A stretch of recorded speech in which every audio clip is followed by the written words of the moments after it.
Bismillahirrahmanirrahim. Bagi ahli ma'rifat, salat adalah tangga mi'raj menuju kehadirat Allah. Salat adalah media paling efektif untuk mendekatkan diri kepada Allah. Di sanalah mereka bisa menyatukan diri dengan Sang Khalik. Salat adalah pertemuan agung yang dirindukan, karena di sana mereka bisa menikmati munajat dengan Sang Kekasih. Salat adalah puncak pertemuan antara Tuhan dan hamba. Melalui salat seseorang yang memiliki penglihatan batin dapat melihat Tuhannya. Karena salat merupakan penyaksian musyahadah dan penglihatan kepada zat Allah Subhanahu wa ta'ala. Inilah yang disebut tajalli. Dalam istilah lain disebut juga musyahadah atau mukasafah. Manusia yang sudah mencapai tajalli berarti ia telah mi'raj. Artinya telah terbuka hijab atau penghalang antara dirinya dengan Allah. Dalam peristiwa Isra Mi'raj diceritakan, Rasulullah telah sampai pada pohon Sidrah yang biasa dikenal dengan sebutan Sidratul Muntaha. Rasulullah telah sampai kepada Baitullah, lalu menemui Allah Subhanahu wa ta'ala. Demikian pula orang ma'rifat yang sedang salat,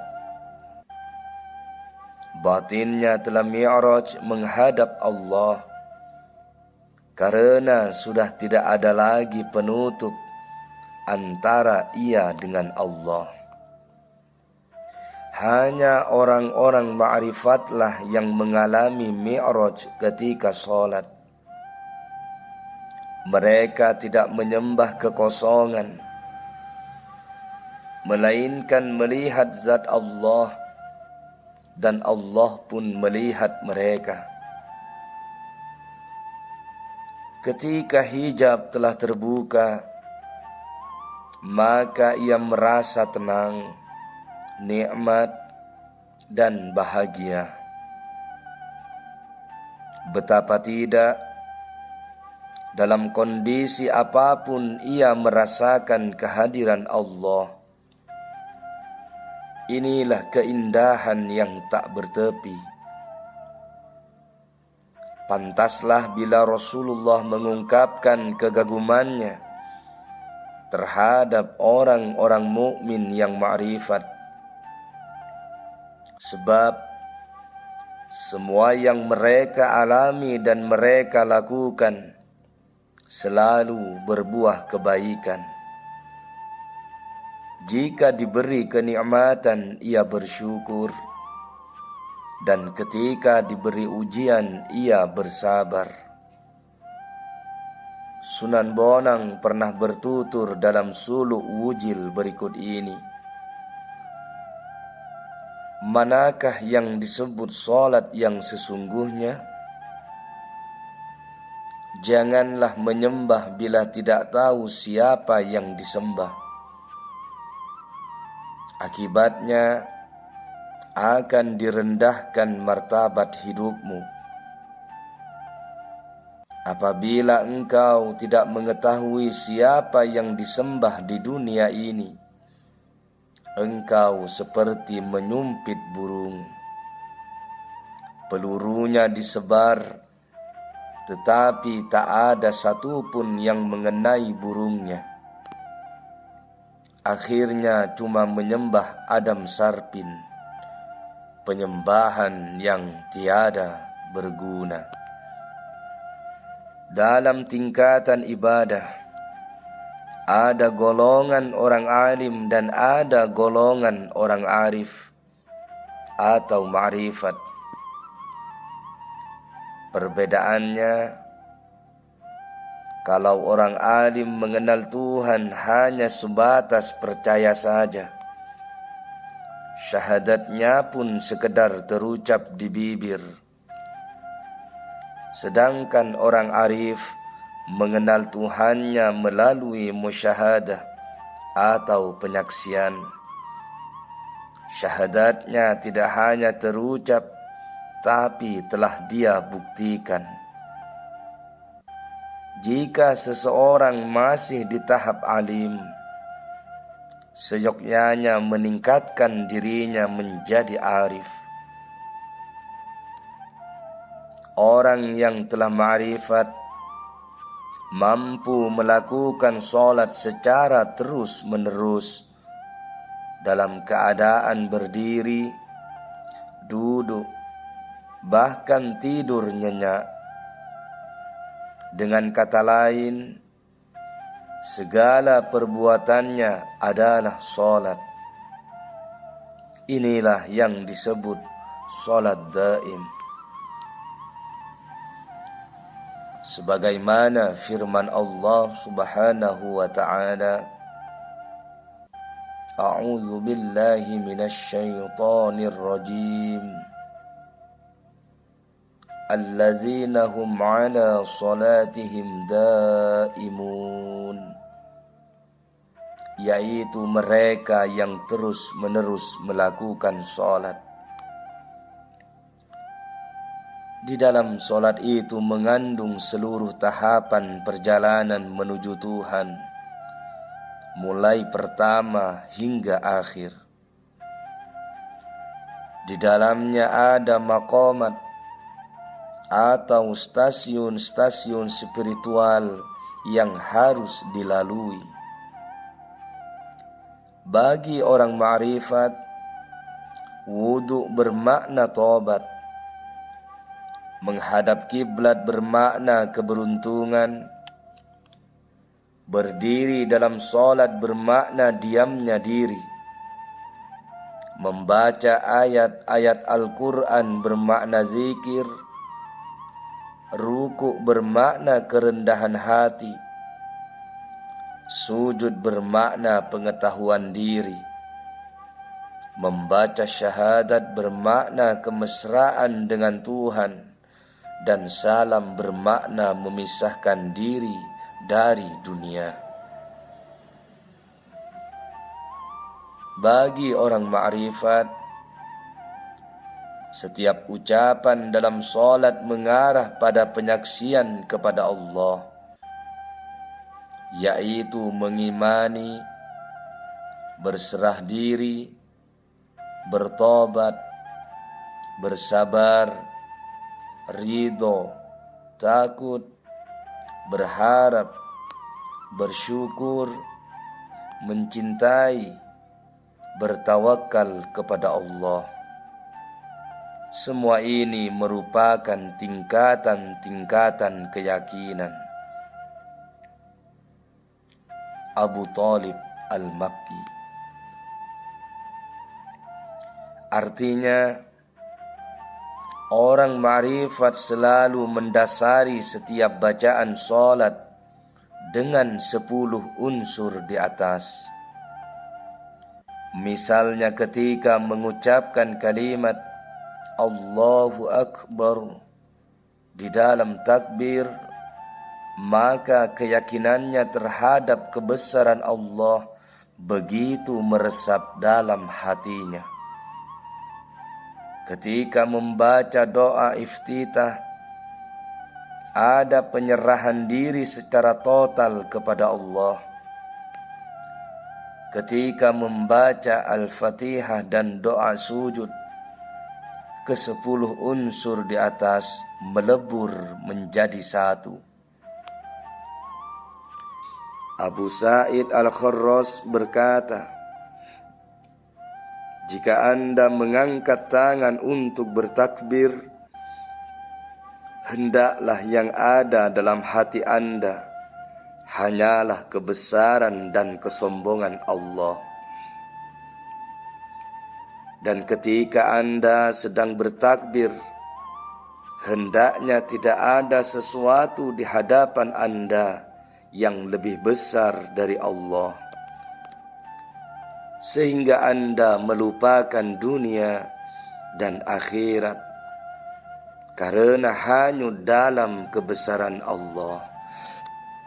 Orang ma'rifat tidak sekedar melafalkan bacaan dengan fasih, tapi juga meresapi maknanya.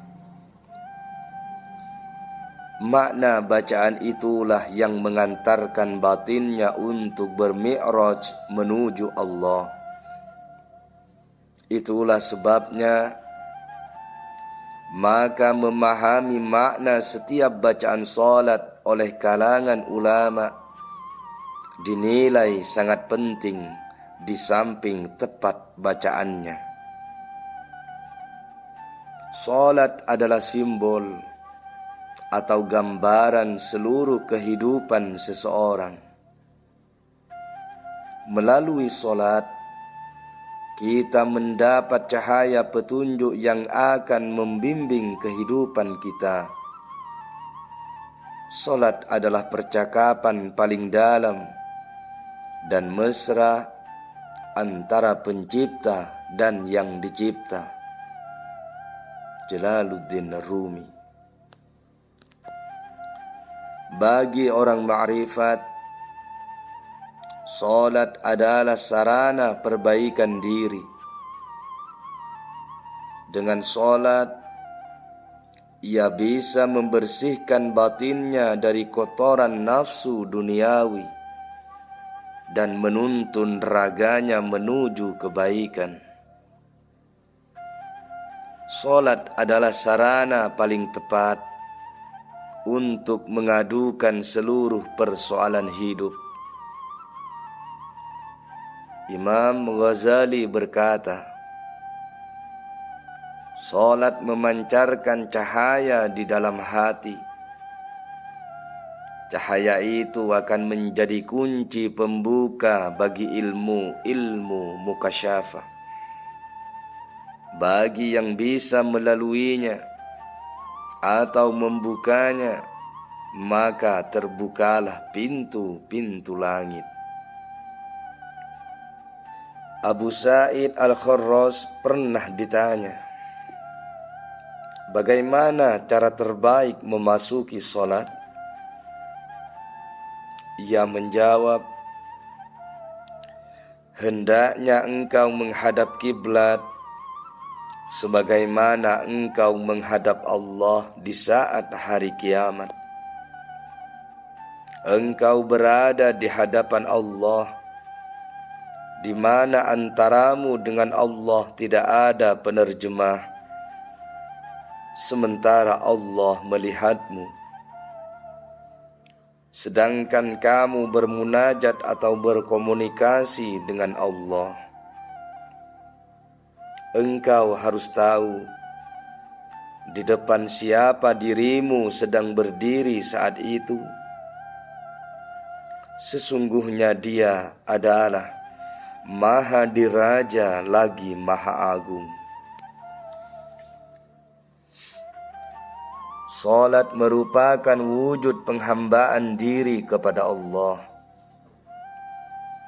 Para nabi dan manusia bijak senantiasa bangga akan penghambaannya. Salat adalah penyempurna jiwa, sumber kemuliaan, dan tolak ukur perbuatan. Rasulullah sallallahu alaihi wasallam bersabda, salat adalah salah satu jalan agama dan para nabi yang dapat membuat Allah ridho. Salat bagi orang-orang yang mengerjakannya adalah sarana kedekatan para malaikat cahaya ma'rifat, keberkahan rezeki, ketenangan diri dan kemurkaan setan, seorang hamba akan mencapai derajat yang tinggi melalui sholat. Sholat adalah salah satu kewajiban utama bagi orang mukallaf. Dampak positif sholat begitu dahsyat sehingga para nabi dan manusia-manusia suci menyebutnya sebagai tiang agama.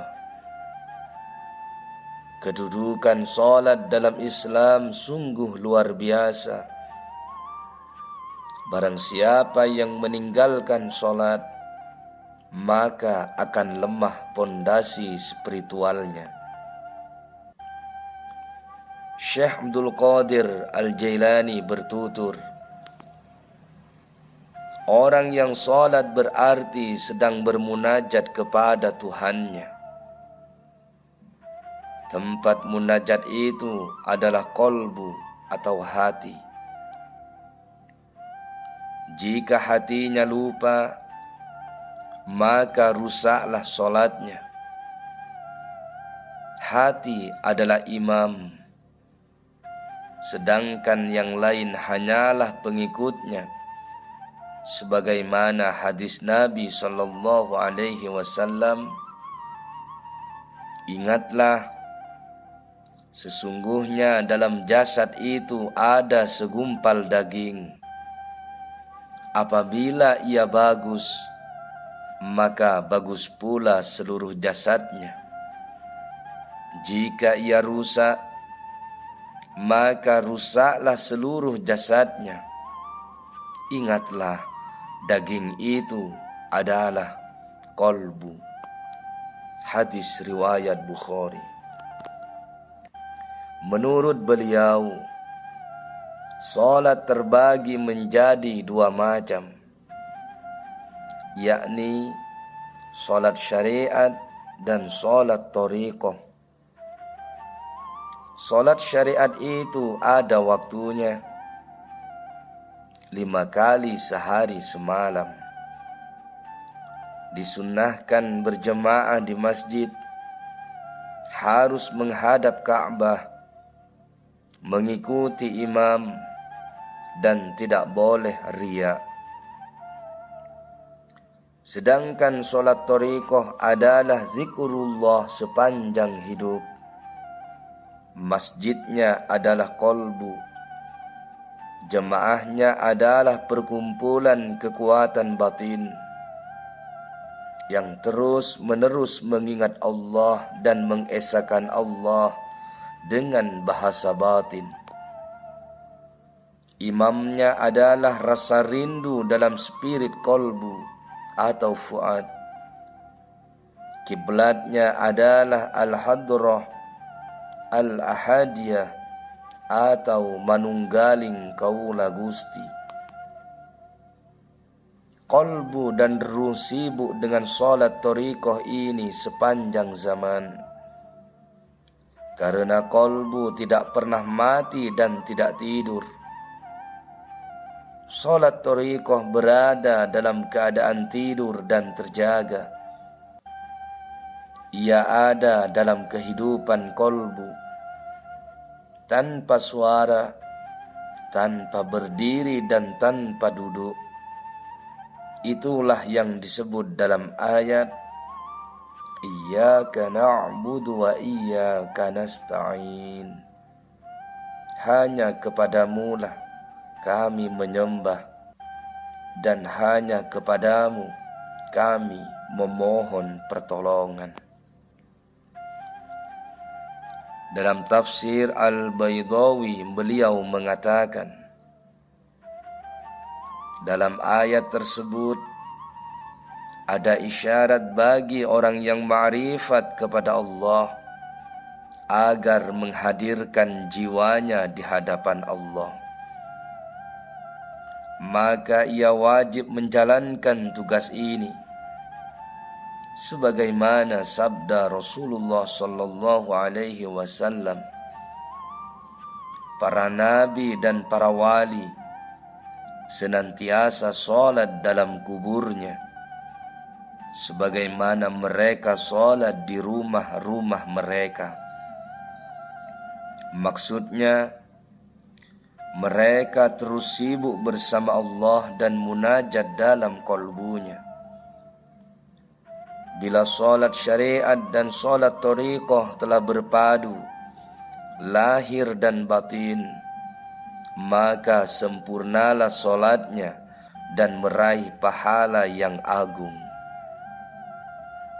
Dia juga meraih derajat jasmaniyah, lalu menjadi seorang abid atau ahli ibadah secara zahir, dan arif atau ma'rifat secara batin.